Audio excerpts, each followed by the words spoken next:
How far will a golfer go to challenge the rules at the Masters?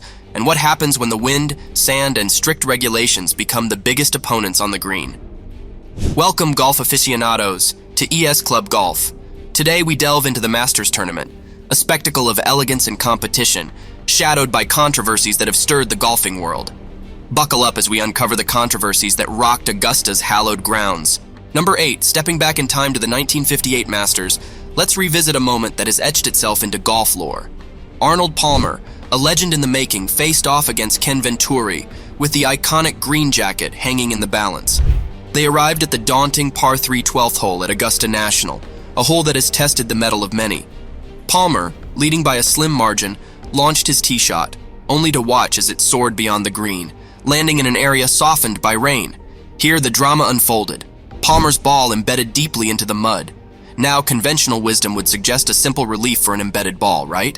But the plot thickens as the referee on the scene decides the ball isn't sufficiently embedded, denying Palmer the relief. The tension mounts as even Venturi, Palmer's competitor, acknowledges the ball's dilemma. Palmer, fueled by a blend of frustration and determination, challenges the ruling by playing a second ball, a decision that would lead to a double bogey 5, but also a controversial par 3 on his second attempt. The committee later sides with Palmer, validating his par 3, a pivotal moment that contributed to his first Masters victory. This incident, mired in controversy, not only showcased Palmer's audacious spirit, but also left an indelible mark on Masters history. Number 7, moving to the 1961 Masters, where the rules of golf and the whims of fate intertwined in a spectacle of unpredictability. Arnold Palmer, known for his fiery competitiveness, was again in contention, this time clashing with Gary Player in a battle for the ages. But this wasn't just a game of strokes and putts. It was a theater where the lax rules of the time played a starring role. As the tournament progressed, it became evident how relaxed the regulations were, with spectators roaming close to the action, blurring the lines between observers and participants. Amidst this somewhat chaotic backdrop, a pivotal moment occurred on the 15th green. Player's shot was veering off course, potentially altering the championship's outcome. But fate, or perhaps a spectator's intervention, had other plans. The ball, destined to stray, was nudged back onto the green by an anonymous spectator, setting Player up for a game-winning birdie. This turn of events not only secured Player the green jacket, but also left the golf world abuzz with debates and what-ifs. Was it sheer luck, divine intervention, or just the unpredictable nature of a sport where every shot can lead to unexpected narratives? This incident, while controversial, added a layer of mystique to the Masters' legacy and raised questions about fairness, destiny, and the spirit of the game. Number 6, transporting us back to the drama-filled era of the 1960s, we find a heart-rending tale involving Roberto De Vicenzo, an Argentine golfer who was on the verge of Masters glory. De Vicenzo, showcasing exceptional skill and determination, was all set for a playoff with Bob Goalby for the coveted green jacket. The stage was set for a thrilling climax, but fate had a cruel twist in store. In a turn of events that still haunts the halls of golf history, De Vicenzo fell victim to a tragic scoring error. The antiquated process of the time led to a significant mishap when his marker incorrectly recorded a par instead of a birdie on the 17th hole. Oblivious to this, De Vicenzo signed the scorecard, sealing his fate. Golf's unforgiving rule, that a signed scorecard is final, turned his potential victory into despair. His post-realization lament, "What a stupid I am," encapsulates the agony of a dream shattered by a simple oversight, reminding us of the poignant fragility of human error in the high-stakes world of professional golf. Number 5, fast forward to a more recent chapter in Masters history, we encounter Guan Tianlang, a prodigious talent from China, who, at just 14 years old, became the youngest player to make the cut at Augusta. Guan's presence on this prestigious stage was a testament to his extraordinary skill and potential. However, the rigid enforcement of rules at the Masters knows no age or fame, as Guan discovered during his historic run. Tasked with maintaining the pace of play, Guan faced a penalty for slow play, a rule infraction that thrust him into the spotlight for reasons beyond his youthful prowess.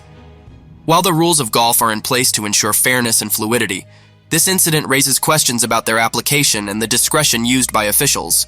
Despite the penalty, Guan advanced to the next stage, his performance overshadowed by a rule that, in the eyes of many, lacked the flexibility to account for the pressures faced by a young amateur on golf's grandest stage.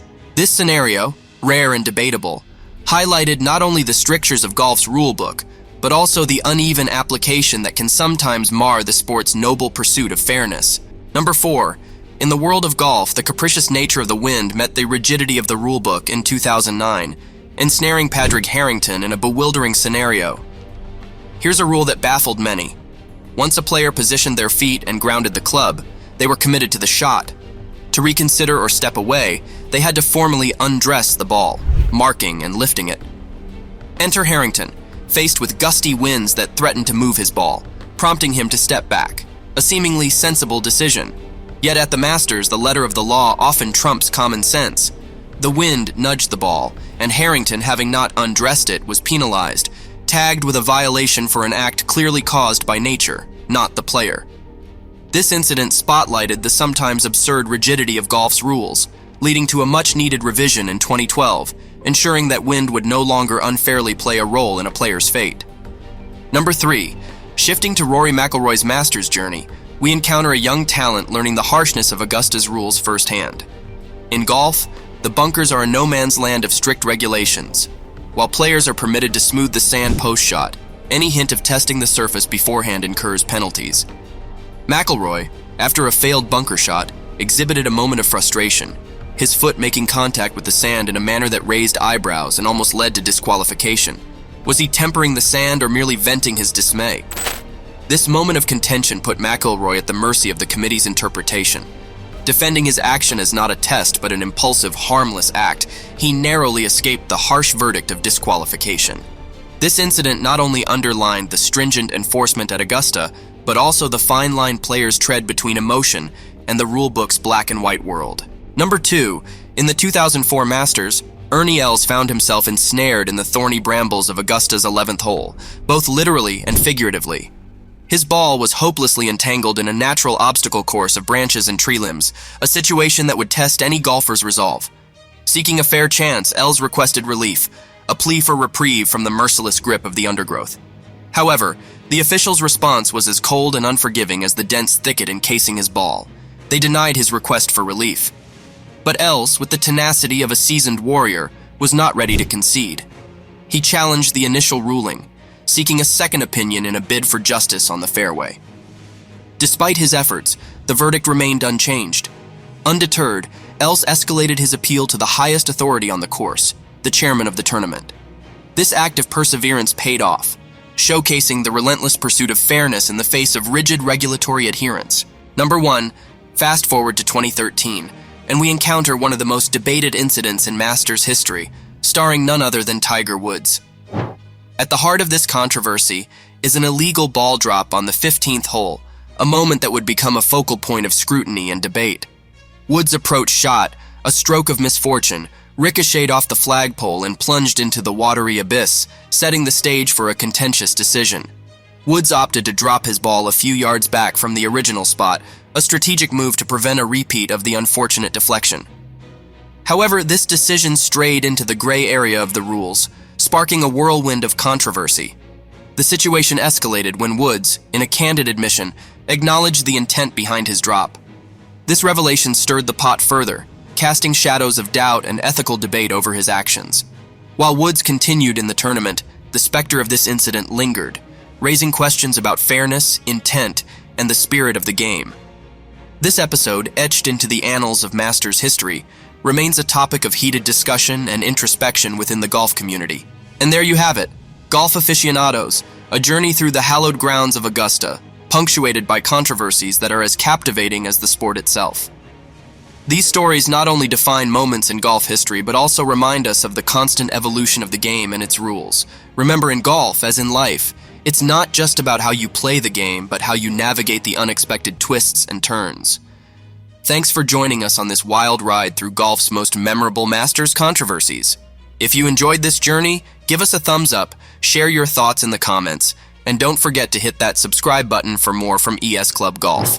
Share this video with your golf buddies, and let's keep the conversation swinging. Until next time, keep swinging.